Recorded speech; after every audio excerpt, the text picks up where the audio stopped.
Don't forget to like, subscribe and share the videos.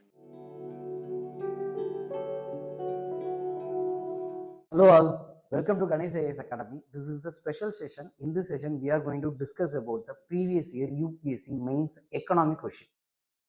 So the motto behind this session is how to approach the mains exam and what are the things you need to focus on your answer and how to prepare for this mains exam. So what are the factors you have to be more focused while you are preparing? And also we will decode the syllabuses also.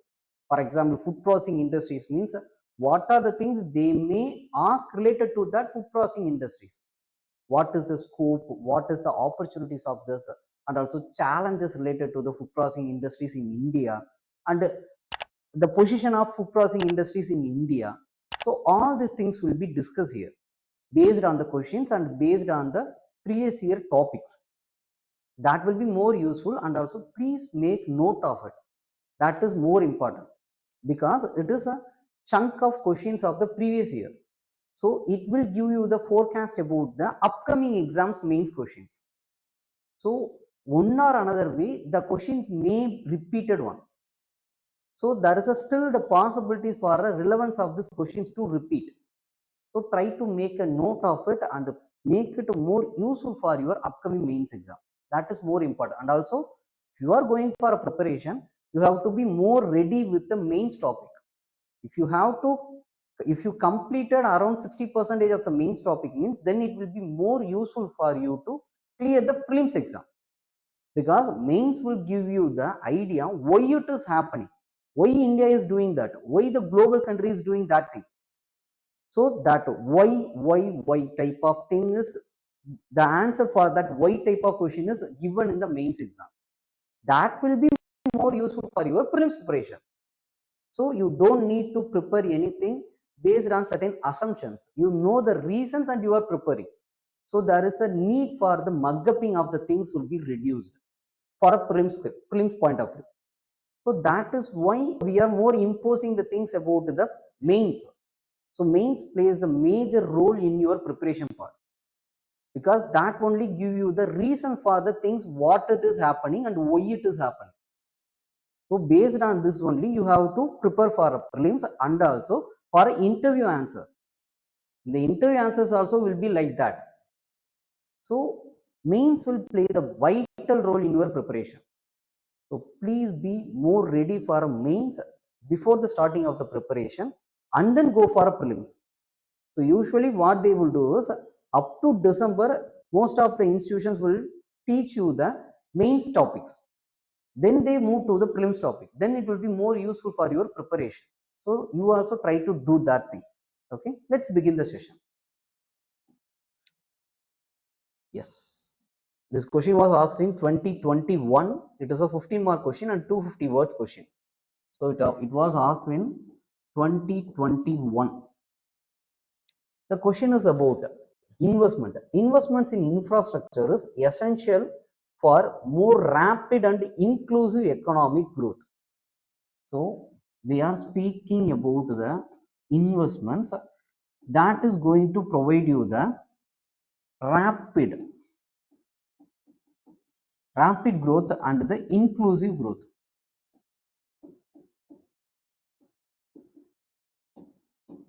So this is what the question is saying.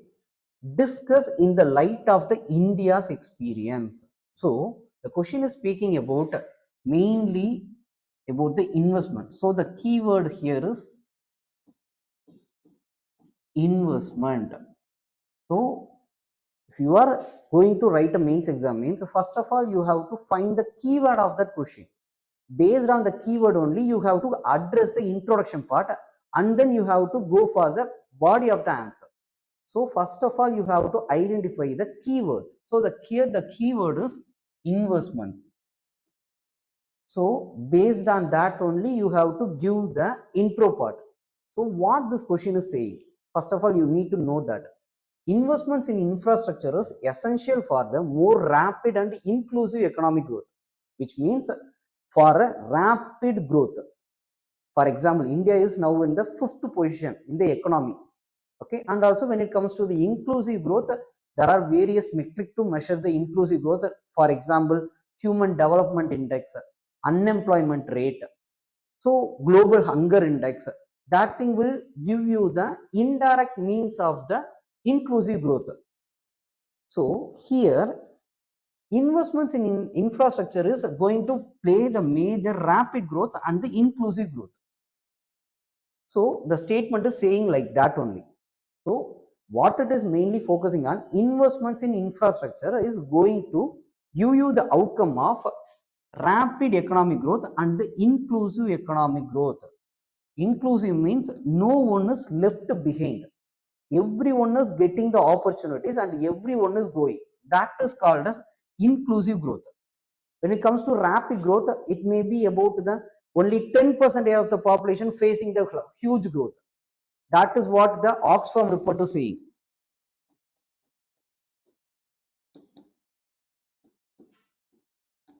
Recently, Oxfam report said that India's 10% of the population contains the 90% of the economy, and 90% of the population contains the 10% of the India's economy. So, which means there is a growth, there is a rapid growth is happening after the LPG era, but it is only making the rich the richest. So the inclusivity is not in that economic growth.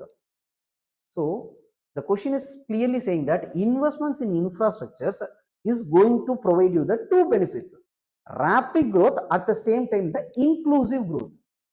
So that is the main crux of this question. Discuss in the light of the India's experience, which means India did the investments in infrastructures that led to the growth in the economy, at the same time the inclusive growth. So in such a way you have to present the answer. So here you can do, first of all, the intro part.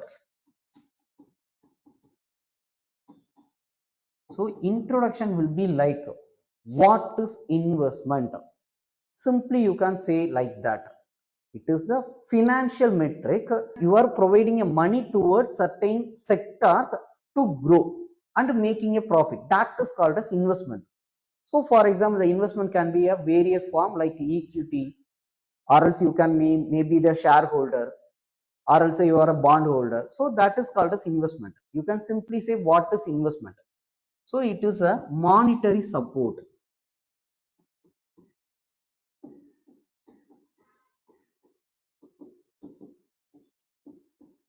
towards the sector or organization.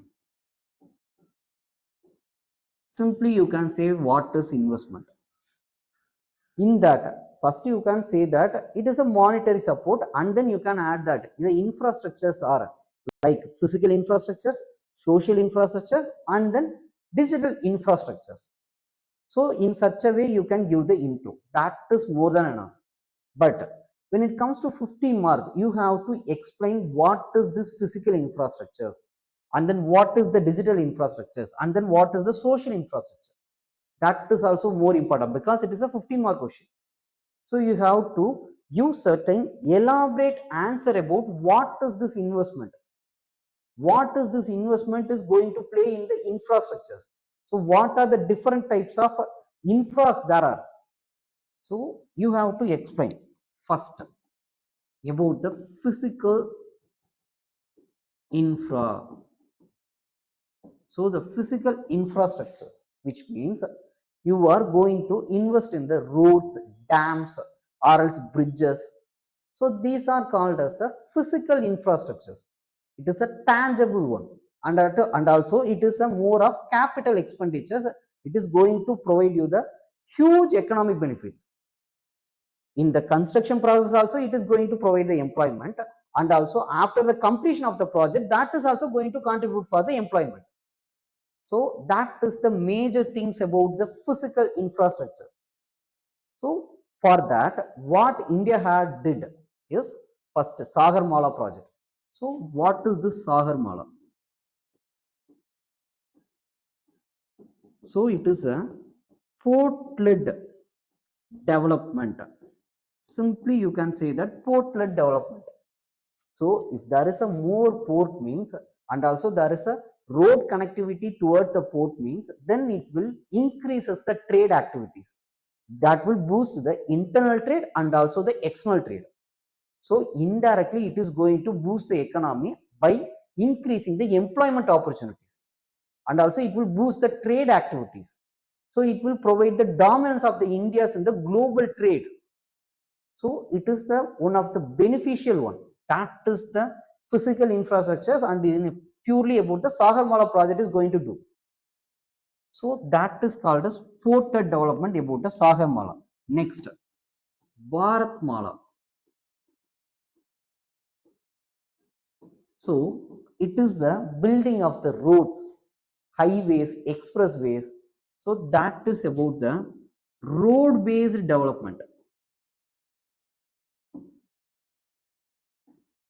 So if there is a road activities, if there is a connectivity between the rural areas and the town area means, then it is definitely going to boost the economy of the rural area, because the people who are doing the agriculture activities, or they are doing any MSME activities in that rural area means, or else any dairy activities means, they can easily come to the towns and they can sell their products, their produce.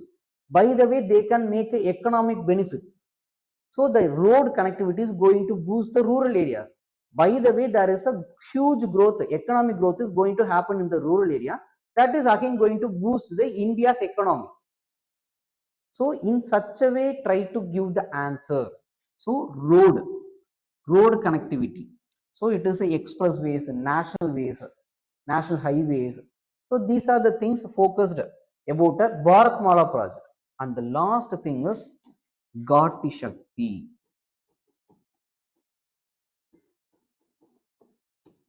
So what is this Gati Shakti? It is a recent scheme. Okay, this scheme is mainly focusing on the multi-ministerial consultation.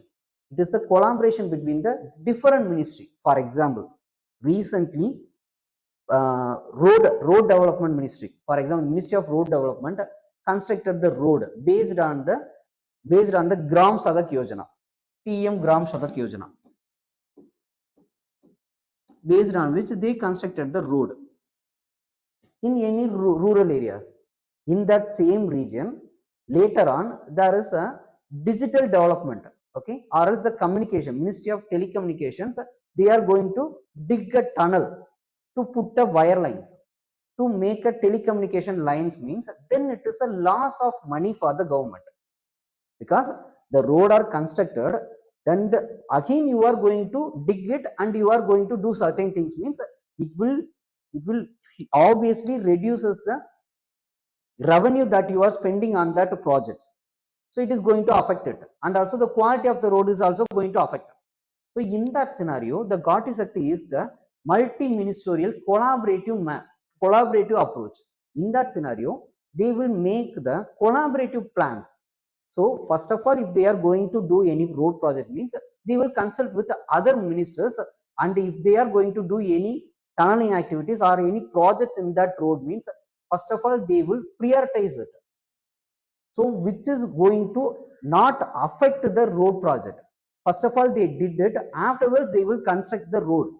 So this is the major idea of this Gati Shakti program. So again it is going to look on the logistic concern, so it will reduce the logistic cost. India is spending around 12 to 14% of GDP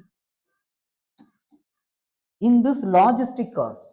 But when it comes to China, they are spending only 6 to 7% of GDP on this logistic cost. So if you are going to reduce this logistic cost to 6 to 7% means, definitely it is going to boost the revenue. Definitely it is going to boost the trade activities, that will increase the employment opportunities also. So that is the major idea of this Gati Shakti program. Next, when it comes to the digital infra, the first project is PM Vani. So it is nothing but it is a Wi-Fi hotspot. So creation of the Wi-Fi hotspots in any regions. So the idea is so simple. If there is any tea shops, they can apply for this PM Vani and they can create a Wi-Fi hotspot in their tea shop itself. So by the way, it is a win-win situation. For a tea shops, it will boost the customers. Okay, so the consumer base will be increased for towards the tea shops. At the same time, the connectivity, digital connectivity is going to increase, means so it will indirectly or directly boost the social capitals like education. So e-education, e-health, skill. So all these things will going to happen. So that is the major idea of this PM Vani scheme. Next is about the BharatNet. It is the broadband services. So it is a broadband services towards the rural area. So the major idea is to connect all the rural areas, all the panchayats with the broadband connectivity. So by the way, it is going to boost the rural areas digital infrastructures. So if the rural area is getting the digital infra, means that will boost the economy. For example, if any rural area is getting the broadband network, means they can easily sell their produce through the government marketplace, e-norm. So they can easily sell their produce. From Tamil Nadu, they can sell it to the Rajasthan also, because they have the broadband services. So they know the demand for their produce by using the internet. So that is the major idea about this BharatNet. So it is the broadband connectivity to the rural area. And the last thing is INDEA, idea. So India Enterprises Architecture. So it is nothing but it is the interoperability. So it is going to increases the interoperability of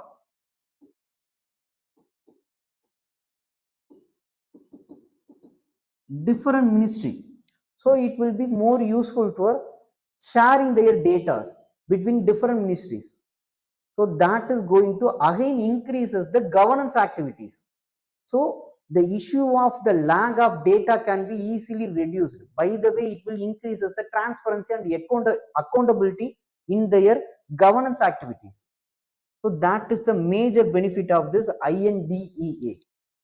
So this is the about the digital infra, and the last thing is social infra. It is about the health. For example, health means there is a scheme of National Health Mission, Ayushman Bharat, and when it comes to the cleanliness means Swachh Bharat Mission, and also for education there is a National Education Policy, and also for skill there is a Skill India, Startup India. So there are various means. So these are the infras about the physical, digital, and social. So if the government is going to invest in this infra, is essential for the growth of rapid and the inclusive growth. How it is going to make a rapid and the inclusive growth? Simply think, if everyone have the internet access, so then everyone can easily access the education. Everyone can easily access the education or else any health related data. So by the way, it is becoming more inclusive. And also if the rural area is getting the connectivity, means then they can easily sell their produces in the town areas. So by the way, it is creating the inclusive society, inclusive economic growth. At the same time, it is going to provide the rapid economic growth, because if the producers easily connected to the town area, means then the need of importing the product will be reduced, and also the wastage of the food commodities also reduced. So by the way, it is going to boost the economy. So it is a win-win situation. So investments in infra, it plays the huge role in the growth of the India. This is also happening. You can say the data with the proof that by the way only India became within 10 years. India was in the 9th position in the economy. Now it is 5th position. So it made a jump of 4 ranks. The reason is they are focusing on these things. So by focusing on these things, India made a huge growth.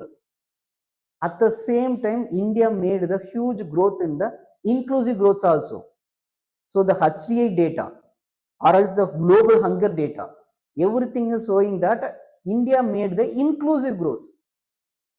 It's not that much inclusive, but still we are doing that thing. So these are the things that happened only to this due to these reasons. Okay. So how it is happening is, it is due to the multiplier effect, because it is going to multiply the production activities. If there is easy connectivity, if there is easy accessibility and the availability means, then it will provide the multiplier effect. Next thing is, if you are going to spend on the infra projects means, then it is called as capex, capital expenditure. Next, reduces the logistic cost, obviously, improve the national income, double the farmers income, increases the productivity, and provide the growth in the microeconomy. Yes. So these are the reasons why India made the drastic growth, because they focused on the infras, the majorly physical, social, and the digital. By the way, they made these things happening in India. So try to present the answer in such a way, and then conclude it by saying that if the India is going to purely focusing on these things, and also still you have to accept certain things like still India facing the issue with the inclusive growth. When it comes to the inclusive growth, India is facing certain issues. We have to overcome it. So in the conclusion part, even though India made the rapid economic growth, still we need to focus on the inclusive growth. For that, India is addressing these things. So try to say in that way, or else you can conclude it by Vikshit Bharat.